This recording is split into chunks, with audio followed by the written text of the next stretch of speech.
elevator pitch, here we go.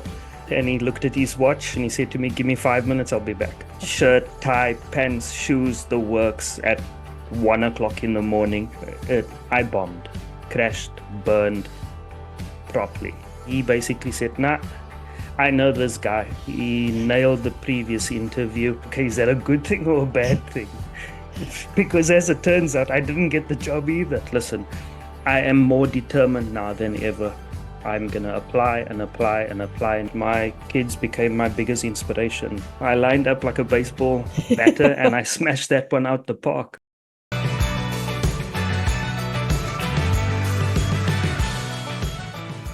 Today on Immigrant Story, we'll be talking to George McDonald. Welcome, George. And thank you for giving up your time to give us your story, your immigrant story. It's been a long journey as well. And when I think of you, and I remember the first time I spoke to you very clearly, when I think of you, I think of the attribute of being tenacious, the tenacity. I really enjoyed working with you, getting you to the part where you can ultimately apply for residence, etc. But your story is one of tenacity, and I actually had to go and look up the definition to make sure I do it justice as well. And it says it is a fierce blend of determination, persistence, and grit. And Wow. that is you.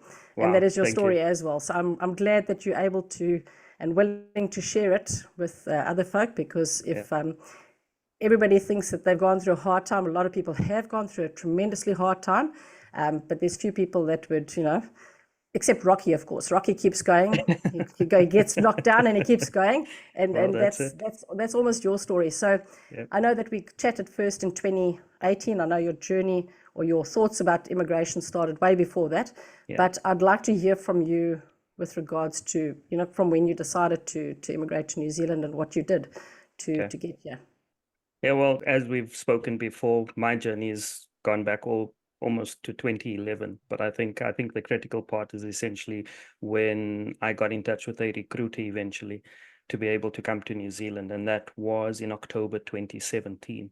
So the recruiter at that stage said to me that the only way we can market you is if you come to New Zealand, and we'll be able to set up interviews and all that sort of stuff. So I did what I had to do, and January 2018, I made arrangements to fly to New Zealand, took 2 weeks off from work, flew to New Zealand for those 2 weeks, stayed with friends of ours, and I thought I'd meet up with the agent that I spoke to or the recruiter that I spoke to, and hopefully they could set up a couple of stuff for me. And the journey from there was very interesting. I met with him the Monday and we sat and we spoke, and things looked like it was gonna end off in a very positive way. And it kind of just fizzled out. What happened was they took all my details, built up a profile for me, and said to me they'll get back to me by the end of the week, of those 2 weeks. So I thought, okay, things should be all in place. I'm not going to do anything really, and I will, wait for them to come back to me with interviews. Tuesday came, Wednesday came. I started reaching out to them by Thursday, to try and see if there was any headway, if there's any interviews that were being lined up or anything of that sort of nature. Nothing came through, no response from them, nothing. So it was pretty much I got the cold shoulder. I got the cold shoulder in my view. I don't know how they see it, but or saw it at that stage, but I didn't get any communication from them for the rest of the week. In fact, Dom, I've shared this with you before. It's what, 5, 6 years later, I'm still waiting to hear from them. So I yeah. think you can put that to rest now. You're not going to hear from them. Yeah. So anyway, I think that the end of that first week, I was quite dejected, quite despondent, and my wife sent me a couple of videos of my kids and just how they were thriving at school and some of the athletic events that my eldest daughter was taking part in, and just the big joy on her face kind of lifted my spirits up as well. And it And I reminded suppose me added a bit of pressure as well, right? 100%, 100%, because you leave your family behind coming over with huge expectations, and as it turns out, my kids became my biggest inspiration over that time, because Sage was running, she was in an athletics event. Quite funny though, she had big shoes on, mom shoes, and she had to run in this race. But all the other kids were quite taller than her and bigger than her, but she had this huge grin on her face and she finished the race in first place. So it made me think, I'm a small fish in a big pond at the moment, but it doesn't mean that I can't win also. Yes. So I took that little inspiration that I got from my kids and just went with it. And I kind of went, I don't know, I don't even have the right expression for it, but I just went, You hit the as they would streets. say, as they say, pedal to the metal, Yeah. and you just do what you need to do. The following week, I sold myself, going from architectural practice to architectural practice. Even So stopped your at role, sorry, your occupation, just remind us of your occupation. So I'm a qualified architectural technologist. I've got a BTech degree from Nelson Mandela University in Port Elizabeth.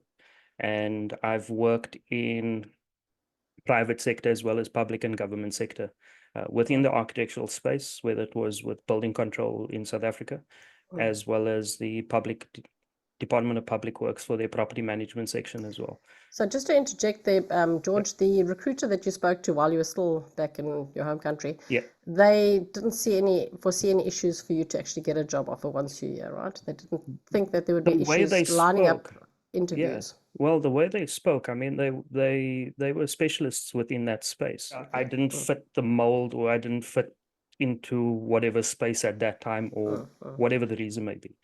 So you had literally then another week left, right? So your first week was basically come and gone. Yep, first week's another gone. Week before another week. Your flight back and home. That was selling myself basically in a good way. But yeah. So one of the places that I did visit was Auckland Council to try and see if I could, make some roadway, getting to know people and getting to understand the building control side of things and understanding how council actually operates. And I got to meet a couple of people there. So at that time, when you went to the council, you just cold called. Yep. And you spoke to the lady in front. She said, "What do you want to know about plans, etc.?" As most people rock up at council wanting to find out about consents, etc. And you said, "No, that's not what you're there for." Right. Take us through that process. Yeah, so she was extremely confused because it wasn't the normal visit. And while she stepped away from the counter, another gentleman with a building control golf shirt walked past me and asked if I've been helped. And I said to him, I haven't, but I do believe that you're the person I probably need to speak to. So he asked, in connection with what? So I said, well, elevator pitch, here we go. I'm George McDonald. I'm from South Africa. I work in building control. I've come to New Zealand to seek work opportunities, and I'd like to know more about Auckland Council and the building control setup here. That's all I said to him. So you literally had probably a minute of his time. At that moment, and he looked at his watch and he said to me, give me 5 minutes, I'll be back. Literally 5 minutes later, he came back, and he had a colleague with him. And believe it or not, she was from South Africa as well, Cape Town. We ended up having coffee with his colleague. I ended up having coffee with his colleague at the coffee shop, and we chatted. I gave my CV to her. We spoke, and she said to me, nope, he's definitely going to want to see you later on. So if you've got any plans or whatever, you can go and have it. You can, go do some sightseeing and stuff, and then he will probably be in touch with you probably around about 5:30 this evening. Did you go and do sightseeing? Nope, not going to risk it, Dom. Flew thousands of kilometers halfway across the world. Not going to risk that particular situation right there. So what did you do? I sat outside the building. Waiting for 5 o'clock. Waiting for, this was probably around 10 o'clock the morning still. So I sat there till about 5, walked around. I knew that the outside of that building, I knew it like the back of my hand.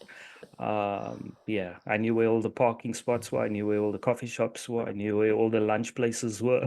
Very good. Yeah. Well, that's the thing, is you don't want to miss that opportunity, right? You want No, to make of course, sure that it's going to count. you don't want to risk it. You know, you don't want to risk it for chance. Get onto a ferry and all of a sudden you get stranded on the other side of the harbor. No. And then I met with him at 5 o'clock. We had about a 45-minute chat. And there was a lot of promise behind what he said. He made me feel as if I would actually have an interview. And bear this in mind, this is the Wednesday prior to my flight on Saturday. And he gave me the indication that I probably would have had an interview by Friday. When Friday came, I unfortunately didn't get an interview, but he said to me that I need to keep on applying. And, he really liked what he saw and what he heard. And he thought that, no, you would be the ideal candidate to work here one day. So I really took a lot of positives from it. There wasn't any promises or anything like that, but there was a feeling of, okay, if I start putting some effort into it, something will happen. And I got back onto the plane with nothing else other than the experience of being here. And that was pretty much the journey to New Zealand for those 2 weeks. And then a couple of weeks later, I came across a couple of ads. And then I signed up onto the Auckland Council career website, created a profile, and then started putting in filters and stuff for roles that I think I might be interested in. And a couple of weeks later, there was a position that came up for a building inspector, which I applied for. I was lucky enough to actually get shortlisted for that particular post. And excuse me. And that interview, Dom. So you had a Skype interview then? There was a Skype interview, got dolled up, dressed to the nines, shirt, tie, pants, shoes, the works at 1 o'clock in the morning. And you sitting with your laptop on a ironing board, sitting on the bed, just so that it's got the right height with the right light above you as well. And that was You're ready me for dressed it. up, ready for it, and that interview, I bombed, crashed, burned properly. I think there was a bit of naivety that went into it. I think the naivety for me was more not so much focused. It was primarily focused towards the building code, where I thought I could excel in was particularly in the Building Act side of things. I've got fully exposed in that particular interview because some of the basic building methods that they had here, I had no knowledge of it. When a interviewer says on the Skype interview says to his colleague, well, we're not going to ask that question because we know where this interview is going. You sitting on the other side of it is like, okay, you pretty much know there's an unsuccessful coming your way after that. So that was the first one, and you obviously weren't successful. No, And there's then you more. kept applying. Kept applying, there's more. But I think the key thing with that, after that particular failure, I got in contact with the HR lady that shortlisted me. And I asked her, how can I actually set up another little session with her to sort of get some pointers from it so that I can possibly get shortlisted again for future applications? And is there anything in my CV that I can tweak in order to make that a little bit more feasible? Okay. She gave me about an hour and a half of her time. And this was also via a Skype phone call.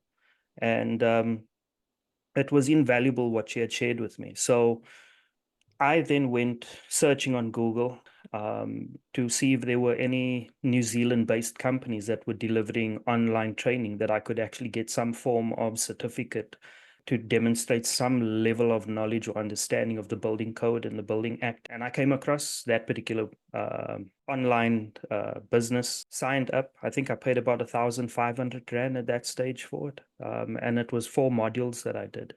I got the completion certificates and I stuck that as my gold medals above my degree that I had, which On your carried CV. which I think carried a lot more weight. Yeah. On the CV, it carried a lot more weight than the degree that I had. And I suppose that also built confidence, right? Because It did. you've It did learned now. because now you've learned. So obviously you're looking for the payoff now. The payoff has to come in the form of a job offer.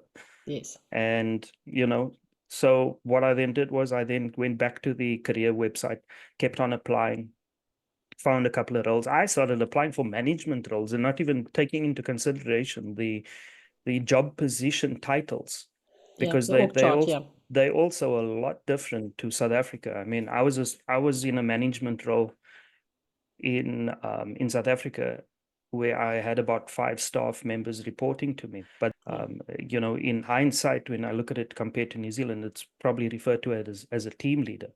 Yeah. But yeah, a management role is essentially somebody that's probably at a director level in SA. Yeah. So I started applying for management positions, not even realizing that I'm way out of my depth. So yeah, Yeah, but so yeah, the different roles, different naming conventions as well, different names of the yep. occupations, It's the challenges that come tasks. with Yeah, it. Yeah. yeah, okay. And then I got shortlisted for the next interview. And that was for a code compliance certificate Okay. officer, which is essentially somebody that assesses an application after the building has been built. Yeah. And that particular role, I scrutinized the job vacancy, the ad that came with it, to the 10th degree, just so that I didn't leave any stone unturned. For example, they asked something, not necessarily having knowledge of it, but it was about speaking about Auckland Council's 30-year plan, Yeah. in terms of the future and where they're heading towards. So And how that did that interview go? 100 times better, a Okay, hundred good. times better. So much so that I nearly thought I was going to get the job offer, And and I didn't. you didn't. Okay. So that's But round the number two. but the surprising thing though is that the interviewer actually asked me about Auckland Council's 30-year plan, and he didn't expect me to know, but I lined up like a baseball batter and I smashed that one out the park, basically. Yeah, Then, so that interview didn't get the job didn't offer. get the job. Okay. But again, I had some encouraging feedback with it, that they told me I excelled in it and that they were quite surprised at the level of knowledge that I had. But they would encourage me to continue applying as well. So I, again, a confidence booster. So after the second failure. another Yeah, little bit is a step yeah, forward, yes. and but also what helped, was the CV being at a certain level now. It was tweaked in the right direction.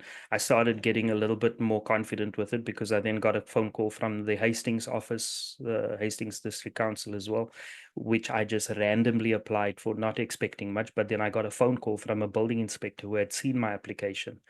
And the positive from that conversation, I didn't get an interview, get shortlisted there. He just needed to validate that this guy was for real, Okay. Yeah. and the positive I took from it was that my CV was now on point. Yes. It was hitting the right market, it Well, was hitting the right channels, and it was doing what it was supposed to do. yeah. And then I just stuck to my guns and I said, you know what? I'm going to put all my eggs in my basket to apply for work at Auckland Council. And that was going to be it. I wasn't going to push my energy anywhere else. Yes. That was fully and I think the driving factor behind that was the architectural industry is so cutthroat that one day you can have a job, the next day you get retrenched because the company doesn't have enough work to support its team. Whereas with council, the likelihood of retrenchment, which I've learned here, is still possible, but it's not likely to happen as Yeah. quickly as Lower what risk. it would have. It's at a lower risk. Yeah. So anyway, and that was the driving factor for pushing to work for council, essentially. And Okay. as it turns out, I then get a third interview. And this one was for a durability inspector. As it turns out, that particular interview, I then aced that interview. The interviewer sent me an email also giving me a lot of positive pointers and also a lot of encouraging words as well. And the only difference between myself and the other individual, so out of everybody that they've now interviewed, I now became one of the top 2 candidates. He gave me a lot of pointers and he said the only thing that separated me from the other person was the person had New Zealand experience and it Okay. was site experience. And I was like, well, obviously that's not going to be in my It's gonna favor. top it. Yeah. Yeah. Yeah. So, and that I accepted, I couldn't argue with that. I couldn't be upset about it, but at least I knew again, it was another step in the right direction. It was another confidence booster, Yeah. And it just became for me, I just thought it's going to be a matter of time before something happens. Something's got to eventually give. Okay. And as it turns out, I then get a fourth interview for a CCC role again. And in that fourth interview, one of the two is the same individual from the second interview. And that interview lasts probably about 20 minutes. And it's normally about an hour. So it's like a third of the time, essentially. And he basically said, nah, I know this guy. He nailed the previous interview. got it all down, and he wrote on the question sheet that he's not going to question this guy on any of the questions, the complete opposite to the first interview, with a bit of a positive spin to it. And I was like, okay, is that a good thing or a bad thing? Because as it turns out, I didn't get the job either. You didn't get the full hour, but you didn't get the job either. I got all the validation I needed, but then didn't get the job offer. Anyway, I then decide, okay, I'm going to email the people I met, and I'm going to say, I'm just going to give them a bit of heads up in terms of the progress that I've made. And I then say to them that, listen, I am more determined now than ever. I am not going to give up. I'm going to apply and apply and apply, and eventually something's got to give. In October, the beginning of October 2018, I then get shortlisted for another interview for a competency assessor role. And that particular interview couldn't have gone it went 10 times better than everything else. All the questions were a lot different, but I was able to answer them. They were, from my perspective, I feel that they were surprised also in the fact that I knew that much, considering the fact that I wasn't working with the building code. It showed them that I was able to learn, that I had the ability to go and research, which they found to be more valuable than anything else. Roughly around about the 15th of October, I get a phone call. And that phone call is about a job offer. And man, oh man. That must have been an awesome experience to get that final yes. It was, oh man, it was such a relief. And even at that point, I got asked, what's your preferred income? And when I got the offer, it was more than that. Yeah, and then that was 2018, October, got the job. My start date was the 7th of January, 2019. And man, Dom, 3 months is not a long time. It No. might sound like a long time, but if you're having to sell a house and a car and get medicals done and all sorts of other Yep. stuff, it's short. Yeah, It's really short. it goes very quickly. So that's fantastic, because then you actually contacted me and we started working with your application and getting everything underway, which is good. And Correct. Cynthia and the girls were going to come later. Is that right? That was the plan. Well, no, the plan was for them to actually come over with me. That was our initial Original. plan. But it became quite dicey close to Christmas, because I had already received my visa and stuff at the end of November. And Cynthia and the girls' visas hadn't come back yet. And yeah, there's some medical issues with Cynthia, Cynthia had, man, we laugh about it today, but man, I tell you, it was stressful at the time. Yeah. If I made Cynthia just quite quickly ended up having low iron levels and needed a blood transfusion, so much so she was hospitalized to get a blood transfusion because the doctor wanted to give her meds and we said we didn't have time for meds. So we ended up going to the hospital. She got admitted, ended up getting a blood transfusion because it was so low. The results came back the same day that it was our deadline day for those medicals. And everybody in the family got their visas the 23rd of December. Yeah. That's really cutting it fine. It was quite tense. She hadn't flown overseas at all, ever. No. So it would have been a bit of a tricky situation to expect her to travel with the kids to do alone. It by herself as well. And still transit, and it's a bit scary for to do that for the first time if you haven't done it at all ever. So then you came over. I remember we still met up for coffee. That's right. You had more than one pathway to residence, which was really good, and we chatted about the pros and the cons and the benefits and the costs and everything else. I remember you were still telling me that you guys were going to the laundromat and you were you didn't have a washing machine at that time. You were just making it, just had the bare minimum as such. Was that also a challenging time for you because of the financial aspect of it? We didn't have access to a lot of funds. We literally came over with clothes on our backs and clothes in suitcases. That's essentially what we came over with. We had an extremely tight budget. We planned that Cynthia would be at home with the girls so that they could adjust and adapt, at least for the first 2 years. And we would try and survive off my income for the first 2 years of being here. And some of the decisions that we made. One, we used the laundromat, for example, to do our drying of clothes, because obviously in New Zealand we learned that you can't really hang your, especially in Auckland, you can't hang your clothes outside because every 5 minutes it's going to rain, whether it's in winter or summer. It doesn't matter. And then when we moved into our place, our rent was about $490 a week, because that's essentially what we could afford with the income that I was getting. And we stayed in a 2-bedroom minor unit, as people in South Africa would probably relate to it as a granny flat. And that's what we stayed in. And we had furniture given to us that was picked up on the side of the road. It wasn't in the best condition. It was in such a bad state that the Salvation Army wouldn't even accept it once we were done with it. And it was in a bad state before we had it. It's not like we tore it apart. No, we didn't. We had mattresses given to us. We had chest of drawers given to us. We had a king size double bed given to us. We had family and friends, I'll call it extended family and friends, who reached out and gave us crockery and plates and stuff. We had a lot of things given to us that were secondhand as well. And that is why it's been one of the things that I've been really passionate about, that whenever somebody that I'm close to or people that get in touch with me that I know, I would always try and reach out and help them as well, just so that they can also have that soft landing, as what they call it.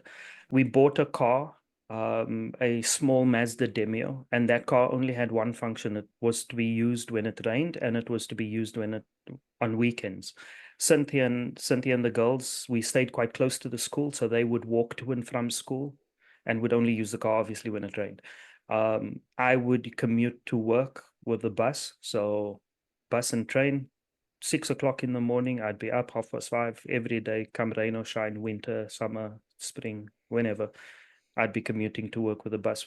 So were there a few lifestyle changes as well, or did you sort of basically have the same lifestyle as when you left off in South Africa? It was somewhat similar, because we had made some financial decisions back in SA, because Cynthia was a traffic officer. And once we had kids, she decided, or we decided that she wasn't going to work anymore, because it became a bit of a health risk and a safety risk for her to be working in that type of environment, having little kids. We sort of simulated the environment for at least about 2 years prior to actually moving to New Zealand. So by the time Cynthia was here, it just became an automatic thing, helping the kids at school, the day-to-day stuff, keeping the household going while I go out and make sure that I can come home with the income. The journey to New Zealand is not just an individual thing. There's a lot of people around you that make it happen. You have on your Facebook page, you also have you have a Facebook page called Journey of Resilience. Yes, so it's not something that I'm always active on, but I do try from time to time post some things about, just what I'm going through, what's happening within my family, perhaps, but also about where I've come from and what I did, but it's more of like snippets of my life in little paragraphs, basically. like a little diary Something of like your that. Something life, like that. Yeah. And some positive things that you post as well from time to time. So we'll put the link in the description, and if anybody that is keen to follow that Facebook page or group, I think it'll be really good. Is there anything that you would have liked to have known as a migrant before you came over, or any type of advice that you can give? Your why. I think for me, the biggest thing is your why. Why are you doing it? It needs to be bigger than anything else that you could possibly think of, because it becomes the ultimate driving factor for when your mental health is challenged, when you haven't interacted with family for some time, or haven't been into the physical presence of family. Knowing your why gets you through those dark hours and those dark days, because at the end of it, it's you by yourself. Yes, your spouse is with you, your partner is with you, but the two of you also need to be on the same page with that same why you are doing it. And like I said right at the beginning as well, is that Cynthia sent me a video clip of my kids, And that for me became the underlying factor of why I'm doing it. I felt that they had no further um, the Future. future for them wasn't going to be prosperous, if I can put it in that sense, Okay. or that they wouldn't prosper further down the line because of the environment that they were in. And the only way that I could effect change was to take them out of that environment and put them somewhere else where they could flourish. Before we moved, like I said, we probably simulated our environment for about 2 years before we came to New Zealand. So for me, it's almost like I would say to you, you've got to wean yourself from your family or from your support network. You've got to simulate in that environment. Fortunately for us, my mom and them stayed in PE. We stayed in East London, so we would literally only see them like maybe once or twice a year, and it would be video calls through WhatsApp consistently. Yeah. And so for us, the only thing now is that we can't drive to see them once or twice a year. We'd have to fly, but that costs money. So what we would Yeah. do now is that we would phone more. We'd have more video calls. So for Yes. my kids, the circumstances or the communication channel hasn't changed much. The only difference is the distance between us. That's the only Yes. thing that's changed. Yes. So weaning yourself from your support network does put you in the right mental state, mental health state and physical state to sort of understand whether or not you'd cope if you were to be away. George, thank you so much for your time. Is there anything else that you'd like to close off with? Nothing, nothing for Okay. me. I just want to say thank you so much, Tom. Thank you so much for the opportunity, and thank you so much that I was able to share it with you. Yeah, it's been an absolute pleasure. It's been a real pleasure working with you as well, and it's been a privilege to be able to get you this far, and I can't wait for your next step, which is going to be citizenship as well. I think it's only onwards and upwards from here. Thanks, George. 100%. Thanks, Tom. Thank you so much.